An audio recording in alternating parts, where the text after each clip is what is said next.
اعوذ باللہ من الشیطان الرجیم بسم اللہ الرحمن الرحیم اللہم صلی علی محمد وعلی آل محمد شکر الحمدللہ شکر الحمدللہ شکر الحمدللہ۔ اے نور والے رب، اے پروردگار، اے رحمتیں کرنے والے پیارے رسول اللہ صلی اللہ علیہ وسلم کے پیارے رب، اللہ پاک سونے رب، میرا بہت سونا پیارا رب، جس کی رحمتیں ہمیں زندہ رہنے کی امید دلاتی ہیں، اور ہم اپنے رب کے پاس بڑی محبت سے نور کی دعوت لینے کے لیے رسول اللہ صلی اللہ علیہ وسلم کے ساتھ حاضر ہوتے ہیں، خیروں کے لیے، خیر کے لیے، بھلے کے لیے۔ ایک عورت رسول اللہ صلی اللہ علیہ وسلم کے پاس آئی اور اپنے شوہر کی شکایت کی کہ وہ بہت زیادہ اپنے دوستوں کو گھر دعوت دیتا رہتا ہے اور وہ تھک جاتی ہے کھانا بنا بنا کے اور ان کی مہمانداری میں۔ رسول اللہ صلی اللہ علیہ وسلم نے کوئی جواب نہیں دیا، وہ عورت واپس چلی گئی۔ کچھ دیر بعد رسول اللہ صلی اللہ علیہ وسلم نے اس عورت کے شوہر کو بلوایا اور فرمایا، آج میں تمہارا مہمان ہوں۔ وہ آدمی بہت خوش ہوا اور گھر جا کے اپنی بیوی کو بتایا کہ رسول اللہ صلی اللہ علیہ وسلم آج ہمارے مہمان ہیں۔ اس کی بیوی بے حد خوش ہو گئی اور وقت لگا کر محنت سے ہر اچھی سی چیز تیار کرنے میں جٹ گئی اپنے سب سے معزز مہمان رسول اللہ صلی اللہ علیہ وسلم کے لیے۔ اس زبردست پرتکلف دعوت کے بعد رسول اللہ صلی اللہ علیہ وسلم نے اس شخص سے کہا، اپنی بیوی سے کہنا کہ اس دروازے کو دیکھتی رہے جس سے میں جاؤں گا۔ تو اس کی بیوی نے ایسا ہی کیا اور دیکھتی رہی کہ کس طرح رسول اللہ صلی اللہ علیہ وسلم اس کے گھر سے نکلتے ہیں۔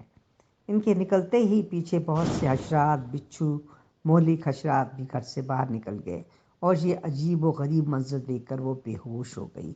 جب وہ رسول اللہ صلی اللہ علیہ وآلہ وسلم کے پاس آئی تو آپ نے فرمایا کہ یہ ہوتا ہے جب تمہارے گھر سے مہمان جاتا ہے تو اپنے ساتھ ہر طرح کے خطرات، مشکلات، آزمائشیں اور مہلک جاندار گھر سے باہر لے جاتا ہے۔ یہ اسی وجہ سے ہوتا ہے کہ جو تم محنت کر کے اس کی خدمت مدارت کرتی ہو۔ جس گھر میں مہمان آتے جاتے رہتے ہیں، اللہ اس گھر سے محبت کرتا ہے۔ اس گھر سے بہتر اور کیا ہو جو ہر چھوٹے بڑے کو لے کر کے لیے کھلا رہے۔ ایسے گھر پر اللہ کی رحمت اور بخششیں نازل ہوتی رہتی ہیں۔ رسول اللہ صلی اللہ علیہ وآلہ وسلم نے فرمایا، جب اللہ کسی کا بھلا چاہتے ہیں، اسے نوازتے ہیں۔ انہوں نے پوچھا، کس نام سے اے اللہ کے رسول صلی اللہ علیہ وآلہ وسلم؟ آپ نے فرمایا، مہمان اپنا نصیب لے کر آتا ہے اور جاتے ہوئے گھر والوں کے گناہ اپنے ساتھ لے جاتا ہے۔ جان لو کہ مہمان جنت کا راستہ ہے۔ رسول اللہ صلی اللہ علیہ وسلم کا ارشاد ہے کہ جو اللہ اور روز آخر پر ایمان رکھتا ہے وہ اپنے مہمان کے ساتھ بے لوث ہو۔ تو ہم بھی اپنے رب سے یہی دعا مانگتے ہیں کہ اللہ ہمارے اندر بھی یہ جذبہ پیدا کر دے کہ ہم مہمانداری کریں، خاطرداری کریں، پیار کریں، محبت کریں، کھانا کھلائیں اور مہمانوں کو بہت ہی محبت کے ساتھ رخصت کریں۔ تو آئیے اللہ کو پکارتے ہیں اور اس کے آگے یہ دعا پیش کرتے ہیں۔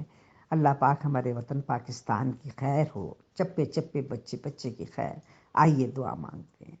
اللہ اللہ اللہ۔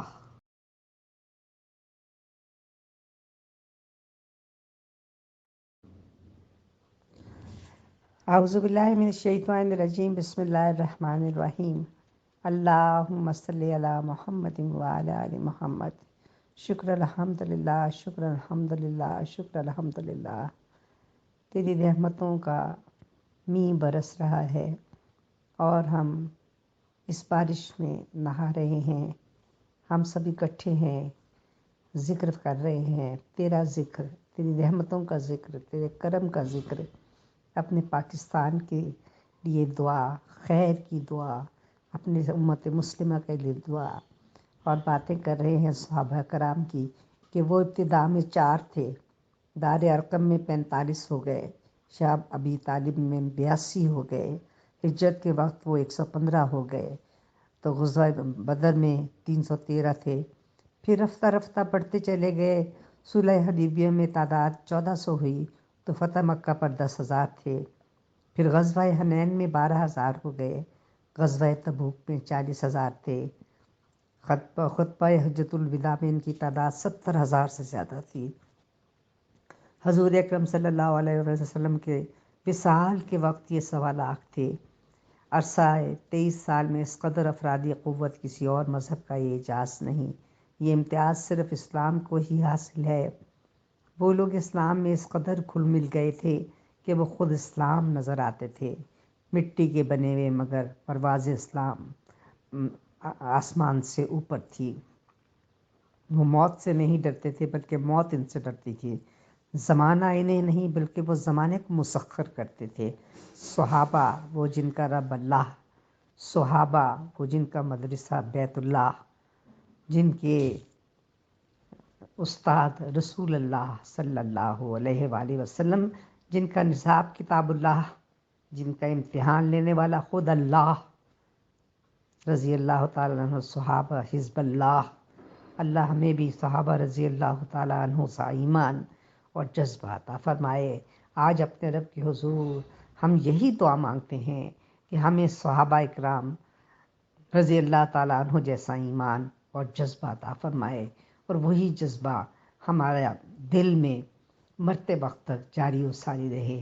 ہمیں ایمان کی دولت سے مالا مال کر دے، جہاں تیری رحمتیں برستی ہوں، تیری رحمتوں کی برسات ہو، اور نبی کریم صلی اللہ علیہ وسلم کا ساتھ ہو، صحابہ کرام جیسی تربیت ہو۔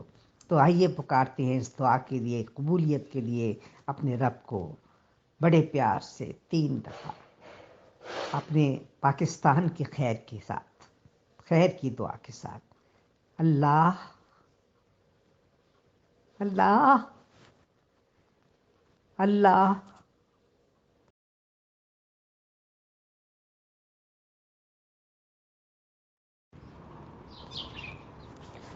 اعوذ باللہ من الشیطان الرجیم، بسم اللہ الرحمن الرحیم۔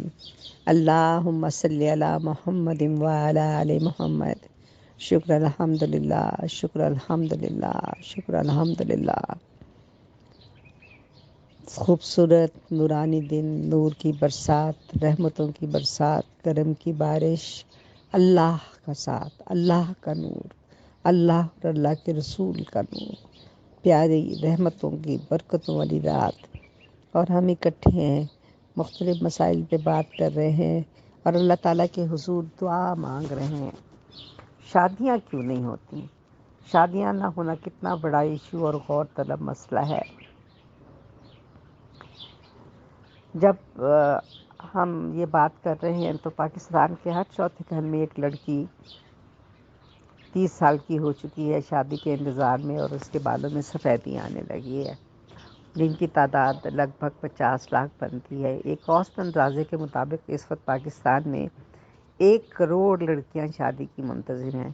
اس معاشرے کا فرد ہونے کے ناطے ہم اس پہ بات کر رہے تھے، اس میں ریسرچ ہوئی، تقریباً 3000 سے اوپر لوگوں سے بات کی، ان کی رائے لی اور پھر ان کی گروپ بندی کی، ان کا آپس میں ربط تلاش کیا۔ سروے کے مطابق تفصیل یہ ہے کہ پہلی وجہ ہے جہیز یا ولور۔ سب سے بڑی رکاوٹ جہیز یا ولور ہے۔ والدین کو اکثر اوقات رشتہ تو مل جاتا ہے مگر جہیز یا ولور کے لیے پیسے نہیں ہوتے۔ جہیز کا مطلب یہ ہے کہ لڑکی کے والدین کو اتنا ذلیل کرنا کہ پھر وہ پوری زندگی قرض ہی ادا کرتے رہیں، جبکہ ولور کا مطلب ہے کہ بیٹی کے شوہر کو نکاح سے پہلے مقروض کر کے اپنی بیٹی کو کسی مقروض کے گھر بھیج دیا جائے۔ اس مسئلے نے تقریباً تمام غریب اور متوسط درجے کے لوگوں کو نشانہ بنایا ہوا ہے، جس کی وجہ سے تقریباً 28 لاکھ شادیاں نہیں ہوئیں یا ہو نہیں پا رہی۔ ذات پات وہ ناسور ہے جس نے کسی طبقے کو نہیں چھوڑا، امیر، غریب، جاہل، پڑھے لکھے، حتیٰ کہ دیندار طبقہ سب اس حمام میں ننگے ہیں۔ یہ دوسری بڑی بیماری ہے جس نے معاشرے کو کھوکھلا کر دیا ہے۔ اس کی وجہ سے روزانہ 1000 رشتے رد کیے جا سکتے ہیں۔ اگر یہ مسئلہ حل ہو جائے تو 20 لاکھ شادیاں کچھ دنوں میں ہو جائیں۔ یوں تو تقریباً اب یہ ہے تیسرا، بزدلی، لالچ، آئیڈیل۔ ہر مسئلے کی وجہ ہی بزدلی ہوتی ہے۔ یہ وسیع موضوع بھی ہے مگر ہم یہاں خاص طور پر بزدلی کو ایک بڑا ناسور سمجھتے ہیں۔ کچھ والدین اپنی بیٹیوں کی شادی اس لیے نہیں کرتے کیونکہ وہ سوچتے ہیں یہ پڑھے، پھر جاب کرے، پھر شادی ہو جائے تاکہ ان کی زندگی بہتر گزرے۔ مگر پڑھنے جاب دیکھنے اور پھر سال 2 سال ان کے پیسے کھانے کے بعد لڑکی کو کہا جاتا ہے کہ آپ خود رشتہ دیکھ لیں، جبکہ وہ بیچاری 35 سال عمر کراس کر چکی ہوتی ہے۔ ہاں، بزدل بات صرف والدین نہیں ہوتے، بچیاں بھی ہوتی ہیں۔ مجھے کئی 100 لوگوں نے یہ رائے دی کہ ان کو ہیرو یا آئیڈیل نہیں ملتا جو ان کو چاہیے، پھر ایک دن وہ ویلنٹائن کے انتظار میں صرف ویلن کو گلے لگا لیتی ہیں۔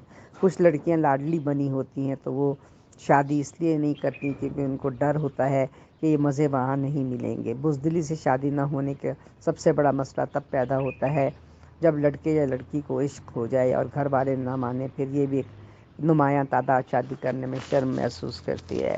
نمبر 4، دوسری شادیاں۔ بدقسمتی سے ہمارے معاشرے میں یہ خوف سا ہے کہ دوسری شادی پتہ نہیں کتنا بڑا ظلم ہے۔ ایک تو ہماری زبانوں میں دوسری بیوی کا نام اتنا خوفناک ہے، سوتن وغیرہ، جس سے لوگ ڈر جاتے ہیں۔ انڈین کلچر ڈرامے پاکستانی لوگوں کی زندگیاں خراب کر دی ہیں۔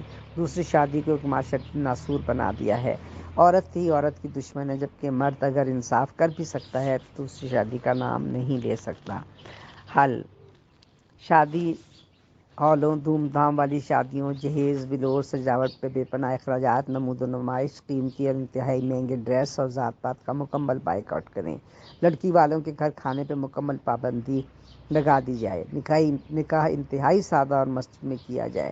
مروجہ ناجائز مہندی مائیوں اور دیگر خرافات پہ سخت پابندی اور سزائیں ہوں۔ شادی کے جملہ اخراجات دولہے کی ایک تنخواہ یا ماہانہ آمدنی سے زیادہ نہ ہوں۔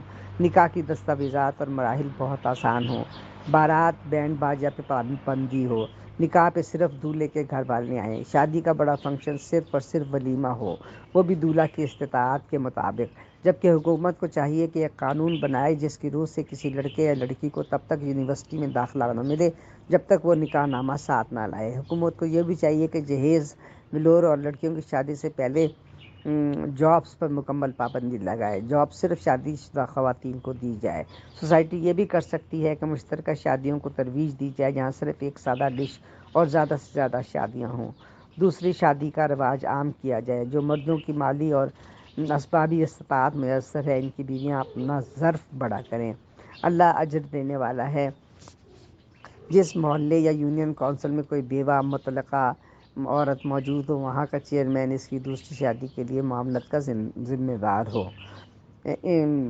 یعنی یہ ان سے نہ گھبرائیں کہ یہ بیوہ ہے یا مطلقہ ہے، مطلق ہے، اس سے شادی نہیں کرنی چاہیے، ان کو بھی ترجیح دینا چاہیے۔ انڈین میڈیا کی جہالت اور بھارتی رسومات ختم کرنے کے لیے اسلامی تعلیمات، قانونی نظام اور شادی کی اصل طریقہ کار کی مناسب تشہیر کی جائے۔ یاد رکھیں، جلدی شادیوں کا نہ ہونے سے زنا بڑھ رہا ہے، نسوانیت ختم ہو رہی ہے، مردانگی ضائع ہو رہی ہے، بے راہ روی عام ہو رہی ہے، معاشرتی ناہمواریاں پیدا ہو رہی ہیں، چھوٹی چھوٹی بچیوں کے ساتھ ریپ اور قتل غارت ہو رہی ہے، اقلام بازی اور مرد پرستی کی نحوست بڑھ رہی ہے۔ اگر ابھی بھی کچھ نہ سوچا گیا تو آنے والا وقت مزید تباہی اور بربادی کے ساتھ ہمارا منتظر ہے۔ سب سے بڑھ کر ہم سب نے اس کا جواب دینا ہے۔ آئیے اللہ کے دین پر عمل کرنے کے لیے اپنا حصہ ڈالیں۔ آج اللہ سے دعا مانگتے ہیں کہ اللہ پاک، یہ جو ہمارے ملک میں شادیاں نہ ہونے کا ایک نظام سا چل پڑا ہے اور بچیاں بیٹھی ہوئی ہیں، جو بچیاں شادیوں کے منتظر ہیں، پوری دنیا میں ہی تقریباً اس طرح سے ہو رہا ہے، تو جو بچیاں شادی کی منتظر ہیں، اللہ پاک ان کے لیے مناسب جوڑے جو ہے وہ تجویز فرما اور مناسب حل نکال، مناسب طریقے سے ان کی شادیاں ہوں، اور سب لوگ جو ہیں اس پہ کوشش کریں، بھرپور کوشش کریں، اس کے لیے باقاعدہ قانون بنایا جائے۔ اللہ پاک تو اپنی رحمتیں کر دے، تیری رحمتیں اور کرم طلب کرتے ہیں کہ جو بچیاں شادی کی منتظر ہیں، پریشان ہیں، جن کے والدین پریشان ہیں، ان کے لیے کوئی اسباب پیدا کرتے، اپنی رحمت سے، اپنی کرم سے تیرا دروازہ کھٹکھٹاتے ہیں، تجھے پکارتے ہیں۔ اللہ اللہ اللہ۔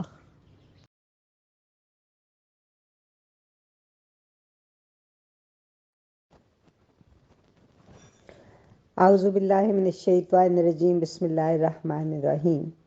اللہم صلی علی محمد وعلی آل محمد۔ شکر الحمدللہ، شکر الحمدللہ، شکر الحمدللہ۔ نورانی رستے، نورانی دن، نورانی وقت اور تیرا ساتھ نور ہی نور، زندگی نور، اندر نور باہر نور۔ اللہ یہ کثافتیں دھو دے اس نور سے، ہمارے اندر کی سب گندگی اور جو بھی کچھ ہمارا میل کچیل ہے وہ سب صاف کر دے، دل آئینے کی طرح بن جائے اور اس میں تو نظر آئے۔ اللہ پاک ہم ایک دوسرے سے اسی طرح اچھی باتیں کریں، اچھی باتیں شیئر کریں اور تجھ پر بھروسہ رکھیں۔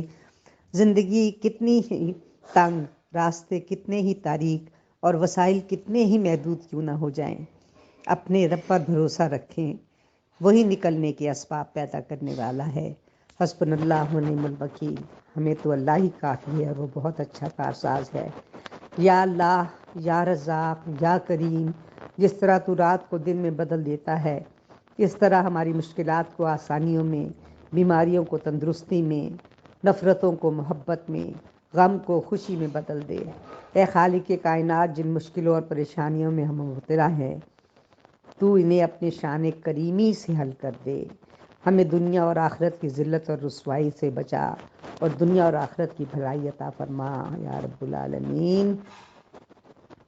اللہ، ہم تیرے حضور دست بدعا ہے، اے میرے رب، جو ہماری تقدیر میں لکھ دیا ہے اسے ہمارے لیے آسان کر دے، تمام چھوٹے بڑے گناہوں سے بچا، ہمیں معاف فرما، دین و دنیا اور آخرت کی بھلائی عطا فرما۔ جو مانگا ہے وہ بھی عطا فرما، جو نہیں مانگ سکے وہ بن مانگے عطا فرما۔ راہ ہدایت پر استقامت اور ثابت قدمی عطا فرما، اور کرونا اور اس جیسی دوسری موذی بیماریوں سے اور زلزلوں سے، آفات ارضی و سماوی سے محفوظ فرما۔ میرے وطن پاکستان کی چپے چپے بچے بچے کی حفاظت فرما۔ خیر ہو اللہ، سب کا بھلا، سب کی خیر، کوئی ایسا نہ رہے اللہ جو کہ کسی کی دعا قبول نہ ہو اور وہ تجھے پکارے اور تو اس کی پکار کا جواب نہ دے۔ تو مجیب الدعا ہے، سمیع الدعا ہے، اور تو خود فرماتا ہے، ہمارے لیے ہمارے رب نے فرمایا، مجھے پکارو میں تمہاری دعائیں قبول کروں گا۔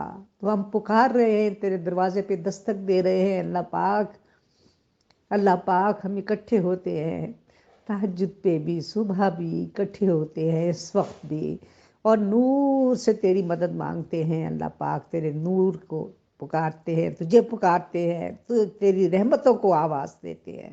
آئیے اللہ کی رحمتوں کو پکارے، وہ رحمان ہے، وہ ہم سب کی دعائیں سنے گا، ضرور سنے گا، انشاءاللہ ضرور سنے گا، وہ ضرور سنے گا۔ آئیے پکارے اسے۔ اللہ، اللہ، اللہ،